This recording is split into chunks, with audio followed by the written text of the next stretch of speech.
بسم اللہ الرحمن الرحیم. فرماتے ہیں اچھا الاجوبہ عن ادلۃ القول الرابع، یہ جو قول رابع ہے اس کے بارے میں جو دلائل ہیں ان کا جواب دیتے ہوئے فرماتے ہیں وَيُجَابُ عن حدیث ابن عباس بما یلی من جہت اسنادہ بأن الائمۃ قد رجحوا ارسالہ. کہتے ہیں علیہ السلام کہ ائمہ رحمہم اللہ نے اس روایت کو مرسل قرار دیا ہے، یہ روایت متصل نہیں ہے. چلیے کام ختم ہوا. لیکن بعض حضرات کے نزدیک مرسل حجت تو ہے ہی نا، احناف کے نزدیک بھی، مالکیہ کے نزدیک بھی، امام مالک کے نزدیک بھی، دوسرے بہت سے حضرات اور بھی ہیں جو مراسیل کو حجت کہتے ہیں. تو فرماتے ہیں لیکن اس سے استدلال کے اعتبار سے بھی اگر دیکھیں وَمِن جِهَةِ الْإِسْتِدْلَالِ بِهِ عَلَى فَرْضِ ثُبُوتِهِ، چلیے مان لیں کہ جناب یہ متصل ہے، روایت صحیح ہے، لیکن استدلال اس سے وہ محل نظر ہے. کیوں کہ بِاحْتِمَالٍ أَن يَكُونَ خبر ذَلِكَ الْأَعْرَابِيِّ قَدْ وَقَعَ قُرْبَ إِسْلَامِهِ. واقعہ تھا نا کہ عرابی آیا، اس نے آ کے شہادت دی چاند دیکھنے کی، تو نبی علیہ السلام نے فرمایا اعلان کر دو کہ کل روزہ رکھنا ہے بھائی. ہاں کہتے ہیں کہ یہ احتمال ہے کہ اس عرابی کی یہ خبر جو ہے وہ اس کے اسلام کے قریب ہو. اسلام لایا اور اسلام لانے کے ساتھ تھوڑے وقفے کے بعد اس نے یہ خبر دی. تو اب یہ خبر اگر چاند اس نے دیکھا بھی ہوگا حالت کفر میں، تو اسلام کی حالت میں اس نے خبر دی تو یہ ادا درست ہے. سمجھے نا؟ تو یہ ادا درست ہے. تو کہتے ہیں وَهُوَ فِي ذَلِكَ الْوَقْتِ طَاهِرٌ مِّن كُلِّ ذَنْبٍ، اور اس وقت وہ ہر گناہ سے پاک تھا. لِأَنَّ الْإِسْلَامَ يَجُبُّ مَا قَبْلَهُ، کیونکہ اسلام وہ پہلے سارے گناہ ان کو کیا کرتا ہے؟ ختم کر دیتا ہے. دوسری بات اجاب الخطیب، خطیب بغدادی رحمۃ اللہ علیہ نے جواب دیا. وہ کہتے ہیں عن القول باعتماد الصحابہ فی العمل بالاخبار علی ظاہر الاسلام، کہ یہ جو استدلال کیا گیا ہے کہ صحابہ کرام رضوان اللہ علیہ مجمعین نے ان کے ظاہر اسلام پر ہی حکم لگا کے تو سب صحابہ ایک دوسرے کی بات کو، ایک دوسرے کی روایت کو قبول کرتے تھے. وہ کہتے ہیں یہ بات درست نہیں ہے. یہ خطیب کہتے ہیں کیوں درست نہیں ہے؟ ھذا غیر صحیح ہے. وَلَا نَعْلَمُ الصَّحَابَةَ قَابِلُوا خَبْرَ أَحَدٍ إِلَّا بَعْدَ اِخْتِبَارِ حَالِهِ. ہم نہیں جانتے کہ صحابہ نے قبول کیا ہو کسی کی خبر کو مگر اس کے حال کو معلوم کر لینے کے بعد، اس کی خبر لینے، حالات کی خبر لے لینے کے بعد، والعلم بصدادہ، اور اس کے صحیح سالم ہونے کے علم کے بعد. ہم نہیں سمجھتے. صحابہ نے خبر لی ہے، ٹو لگائی ہے دوسرے کی. واستقامت مذاہب، اور ان کے موقف اور مذہب کی استقامت کو دیکھنے کے بعد، وصلاح طرائق، ان کے طور اطوار کی اصلاح درستگی کے بعد، وہذہ صفت جمیع ازواج النبی صلی اللہ علیہ وسلم، اور یہی کیفیت صفت ہے تمام ازواج نبی صلی اللہ علیہ وسلم اور غیرہن من النسوہ التی روینہ عنہ، جن سے روایت بیان کی جاتی ہے.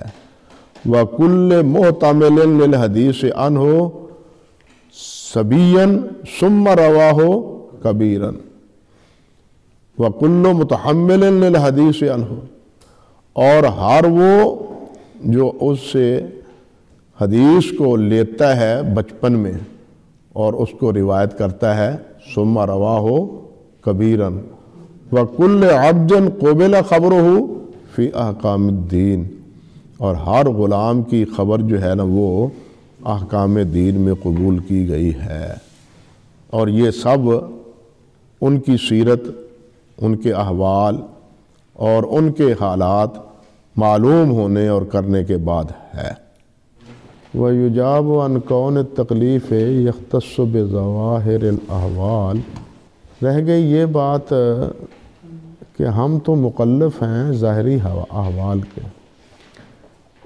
کسی کی ٹو لگانا، کسی کی کمزوریاں ڈھونڈنا، یہ ہمارا جو ہے نا فریضہ نہیں ہے۔ فرماتے ہیں اس کا جواب یہ ہے کہ بِأَنَّ مجہول العین و مجہول الحال لا يمکن الحکم علیہما بفسق فی جانب العدالہ، کہ جو مجہول العین یا مجہول الحال ہو اس کے بارے میں اس کی عدالت کے حوالے سے کوئی حکم لگانا کہ یہ فاسق ہے، نہیں فاسق یا عادل ہے، یہ ممکن ہی نہیں۔ جس کی عدالت کا علم نہیں ہے، مجہول الحال اور مجہول العین ہے، تو اس کے بارے میں کوئی حکم لگایا نہیں جا سکتا۔ اگر کوئی حکم لگاتا ہے، محدث لگاتے ہیں، تو پھر تو اس کا اعتبار ہے۔ یہ آگے بات آئے گی انشاءاللہ کہ کتنے حضرات کی توثیق جو ہے نا وہ مجہول کے لیے معتبر ہے، اور اس کے اعتبار کی اور کیا کیا لوازمات اور شرائط ہیں۔ فرماتے ہیں ولا بتغفیل فی جانب ضبط، اور ضبط کے حوالے سے بھی کہ وہ غافل ہے، غفلت شعار ہے، کچھ حکم نہیں لگایا جا سکتا جب اس کا پتہ ہی نہیں، ایک ہی راوی اس سے روایت لینے والا ہے اور کسی نے بھی اس کی توثیق نہیں کی، تو نہ ہم اس کے عدالت کو جان سکتے ہیں، نہ ہم اس کے ضبط کو جان سکتے ہیں۔ حیث لم یظہر منہما ما یوجب ذالک، کہ اس حیثیت سے کہ ان دونوں میں سے کوئی چیز بھی ظاہر نہیں ہے جو اس کو موجب قرار دے کہ یہ اس کا ضبط کمزور ہے یا اس میں فسق ہے۔ ہم دونوں میں سے کوئی حکم لگانے کے اہل نہیں رہتے۔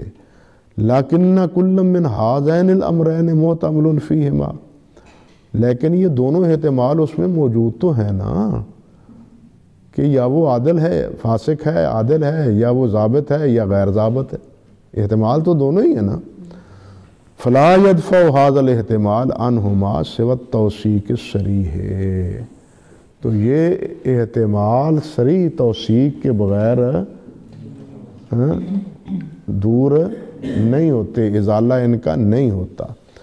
کہتے ہیں رہ گی بات کہ وَأَمَّا الْإِخْرَاجُ لِلرَّاوِی، کہ جی ایسے راوی بھی موجود ہیں جن سے ایک ہی راوی روایت کرتا ہے، ایک ہی راوی روایت کرتا ہے، ایسے راوی بھی بخاری مسلم میں موجود ہیں، تو آپ ان کو کیسے ثقہ کہیں گے، ان کی توثیق کیسے ہوگی؟ تو فرماتے ہیں رہ گئی بات راوی کا صحیحین میں حدیث نقل ہونا، فَإِنَّهُ يُقْسِبُهُ تَوْثِيقًا ضِمْنِيًّا فِي الْعَدَالَةِ مُطْلَقًا، تو کہتے ہیں کہ اس کو حاصل ہے ضمنی توثیق علی الاطلاق عدالت میں، کیونکہ اصحاب الصحیح نے اہتمام کیا ہے کہ ہم کون سی روایت لیں گے؟ صحیح لیں گے، اور صحیح کے لیے راوی کا عادل ہونا یہ ضروری ہے۔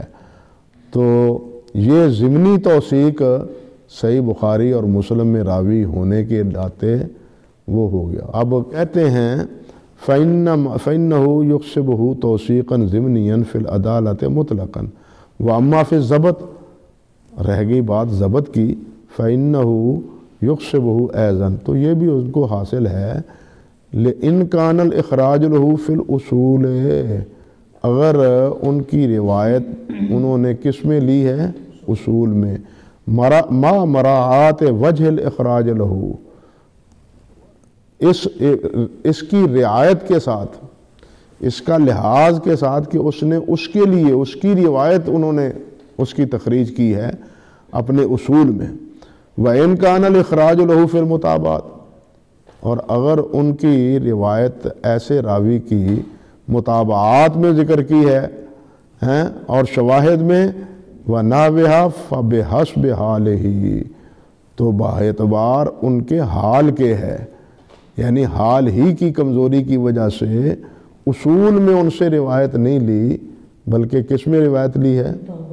متابعات یا شواہد میں لی ہے. ثم مسئلتان اختلف فی حصول الثقات بہما، پھر یہاں دو مسئلے ہیں جس کے میں اختلاف ہے کہ اس دونوں سے توثیق حاصل ہو جاتی ہے یا نہیں. اور ان میں سے پہلا کیا ہے؟ اذا روى العدل عن رجل وسماه، عادل راوی روایت کرے اور وہ راوی کا نام لے. فَهَلْ تُعْتَبَرُ رِوَایَتُهُ عِنْدَهُ عَنْهُ تَعْدِيلًا مِنْهُ لَهُ، تو کیا اس عادل کی روایت اس کی تعدیل کے لیے سمجھی جائے گی؟ یعنی جس سے وہ روایت لے رہا ہے عادل، تو کیا عادل کی روایت اس کے لیے تعدیل معتبر ہوگی؟ کہتے ہیں اختلف العلماء فی ذالک علی اقوال اشہرها، اس کے بارے میں کئی اقوال ہیں اور ان میں مشہور یہ ہے کیا؟ قول اکثر العلماء من اہل الحدیث وغیرہم انہ لا تعتبر روایت العدل تعدیلا منہ لمن روى عنہ وتعلیل ذالک. ایسا کیوں ہے جی کہ عادل کی روایت اس کے لیے تعدیل کیوں نہیں ہے؟ کہتے ہیں انہ یجوز ان یروی العدل عن غیر عدل، کہ یہ تو جائز ہے نا، یہ تو ممکن ہے نا، اور ہوتا بھی ہے، ممکن ہی نہیں بلکہ وقوع ہے کہ عادل غیر عادل سے بھی روایت لیتا ہے، عادل غیر عادل سے روایت لیتا ہے. فلا تتضمن، لہٰذا اس کی روایت اس کی توثیق کے لیے متضمن نہیں. فلا تتضمن روایت عنہ تعدیلہ. اب دیکھیں کتنے ثقات ہیں جو ضعفاء سے روایت کرتے ہیں، مجہول سے روایت کرتے ہیں. اللہ اکبر. جس طرح کے امام شعبہ اور امام سفیان ثوری ہیں، وہ روایت کرتے ہیں جابر بن عبداللہ سے. شعبی حارث سے روایت کرتے ہیں اور حارث کو کذاب بھی کہتے ہیں. اور ثوری ثور بن فاختہ سے روایت کرتے ہیں اور وہ کذاب ہے. سمجھے نا؟ اس لیے یہ تعدیل نہیں ہے. لیکن یہ تو صرف ہے نا عادل. وہ تو کہتے ہیں، خطیب نے کہا ہے اذا قال کل من رویت عنہ فہو ثقہ وان لم اسمہ. میں کسی کا راوی کا نام لوں یا نہ لوں، جس سے بھی روایت کروں وہ ثقہ ہے. کوئی اگر یہ کہہ دے تو کیا اس کی قول مانا جائے گا؟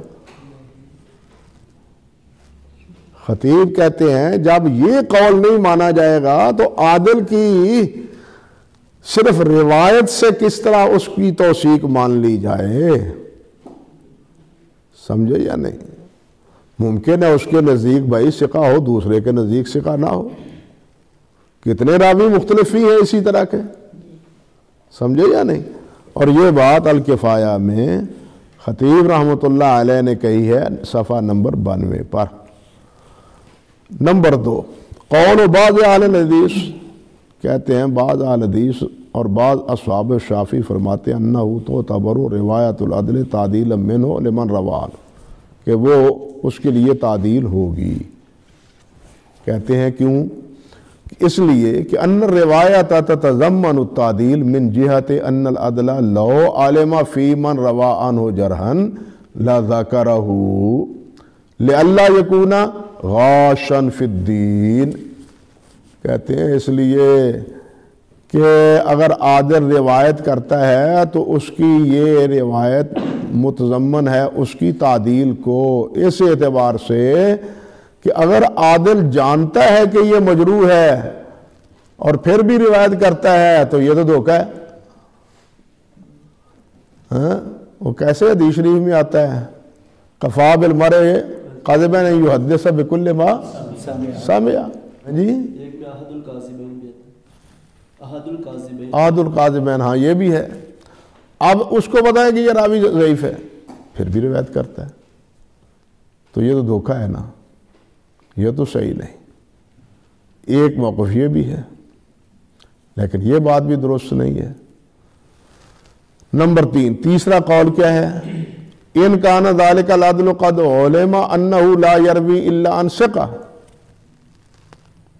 کہ جب عادل کے بارے میں یہ معلوم کیا ہو جائے کہ وہ صرف ثقہ سے ہی روایت کرتا ہے، لا یروی الا عن ثقہ، فروایتہ توثیق لمن روا عنہ، تو اس کی یہ توثیق، اس کی یہ روایت اس کے لیے توثیق ہے۔ وَإِلَّا فَلَا تُعْتَبَرُ رِوَایَتُهُ تَوْثِیقًا، ورنہ اس کی روایت توثیق کا باعث نہیں ہے۔ ہاں اگر اس کے بارے میں معلوم ہو کہ وہ ثقہ سے ہی روایت کرتا ہے، اور ثقہ سے کون روایت کرتے ہیں یہ آگے آئے گی بات، یہ انشاءاللہ آگے بات آئے گی۔ قال السخاوی ھذا هو الصحیح عند الاصولیین کالسیف الآمدی وابن حاجب وغیرہما، رازی بھی اسی میں شامل ہیں۔ بل وذهب الیہ جمع من المحدثین والیہ میل الشیخین وابن خزیمہ فی صحاحہم والحاکم فی مستدرکہ، ہیں اللہ اکبر۔ یہ سخاوی نے نقل کیا ہے کہ ابن خزیمہ کا، حاکم کا، شیخین بخاری مسلم کا میلاد بھی اسی طرح ہے طرف معلوم ہوتا ہے، تو یہ روایت کہتے ہیں، اللہ آپ کا بھلا کرے، ایسے راوی کی روایت تعدیل شمار ہوگی۔ اللہ اکبر کبیرہ، اللہ اکبر کبیرہ۔ لیکن کہتے ہیں وقد نوقش القول الثانی بامرین ہما، یہ جو دوسری بات آئی ہے اس کا مناقشہ ہے دو باتوں سے۔ نمبر 1، احتمال کون الراوی لا یعلم عدالت من روا عنہ ولا جرح، وہ یہ بھی تو احتمال ہے کہ وہ اس کے جرح اور اس کی تعدیل کے بارے میں جانتا ہی نہ ہو، اس کو راوی اور شیخ سمجھتا ہو، ہاں، بلکہ وہ تو بعض کے بارے میں جھوٹ تک کی شہادت دینے کے باوجود روایت کر لیتے ہیں، بعض کی جھوٹے ہونے کی اور ضعیف ہونے کی شہادت دینے کے باوجود وہ اس کی روایت کر لیتے ہیں، تو پھر ان کی روایت سے یہ کیسے کہہ لیا جائے کہ ان کی روایت جو ہے وہ راوی کے لیے عدالت کا باعث ہے۔ نمبر 2، ان الروایہ تعریف تزول بھی جہالت العین بشرط، بھئی روایت تو یہ ایسی تعریف ہے کہ جس سے اس کی جہالت عین رفع ہو جاتی ہے، والعدالت انما تعرف بالخبرہ، لیکن عدالت تو پتہ چلتا ہے کیسے؟ خبر سے، کہ یہ عادل ہے بھی یا نہیں۔ ایک راوی روایت کرتا ہے، یہ تو پتہ چل گیا بھی اس سے روایت کرتا ہے، یا دو کرتے ہیں، جہالت رفع ہو گئی، جہالت عین۔ حال کیا ہے اس کا؟ ہاں، یہ تو جب پتہ تب چلے گا جب اس کے بارے میں کوئی کہے کہ یہ ثقہ ہے۔ کہتے ہیں والروایت لا تدل علی الخبرہ، روایت تو اس کی خبر کی، اس کی حیثیت اور اس کی کیفیت پر کوئی دلالت نہیں کرتی۔ قالہ کما قال ابو بکر السیرفی وہذان الامران لا یردان علی القول الثالث، تیسرے قول پر یہ دونوں اعتراض وارد نہیں ہوتے، لأن الراوی قد عرف بانتقاء شیوخہ، کیونکہ راوی جو ہے وہ معروف ہے اپنے شیوخ کے انتخاب میں۔ کہتے ہیں اسی لیے تو حافظ نے کہا ہے من عرف من حالہ انہ لا یروی الا عن ثقہ فانہ اذا روا عن رجل وصف بکونہ ثقۃ عندہ، فانہ اذا روا عن رجل، جب یہ پتہ چلے کہ وہ راوی ثقہ سے ہی روایت کرتا ہے تو پھر کیا ہے؟ جب وہ کسی راوی سے روایت کرے تو وصف بکونہ ثقۃ عندہ، تو پھر اس کا وصف بیان کیا جائے گا کہ یہ اس کے نزدیک کیا ہے؟ ثقہ ہے. جس طرح کہ امام مالک ہیں، شعبہ ہیں، یحییٰ بن سعید قطان ہیں، عبد الرحمن بن مہدی ہیں، وطائفۃ من بعدہم ممن بعدہم، اور وہ ایک جماعت ہے جو ثقہ سے روایت کرتی ہے جو ان حضرات کے بعد ہیں، جیسے کہ آگے آئے گا بھی. سمجھے؟ کہتے ہیں وَقَوْلُهُ وُصِفَ بِقَوْلِهِ ثِقَةٌ عِنْدَهُ لا يقتضی توثیق الراوی الا عند ذلك الامام معروف بانتقاء شیوخ. یہ اس کے لیے ہے جو اپنے شیوخ کا انتخاب کرتا ہے، راویوں کا انتخاب کرتا ہے. وَهَذِهِ الْقَاعِدَةُ غالبیہ، لیکن یہ لا یروی الا عن ثقہ، یہ قاعدہ اغلبی ہے، ہر راوی کے لیے نہیں ہے. یستفاد منہ فی ترجیح جانب التوثیق فی حق الراوی المختلف فیہ جرحا و توثیقا، جس میں کیا ہے؟ اس سے فائدہ ہوتا ہے، فائدہ حاصل ہوتا ہے اس سے توثیق کی جانب کا. توثیق کی جانب کا اس سے فائدہ کیا ہوا کہ توثیق کی جانب اس میں راجح ہے راوی کے حق میں. المختلف فیہ جرحا و تعدیلا، جو کہ جرح اور تعدیل میں مختلف ہے. یہ راوی کون کون سے ہیں؟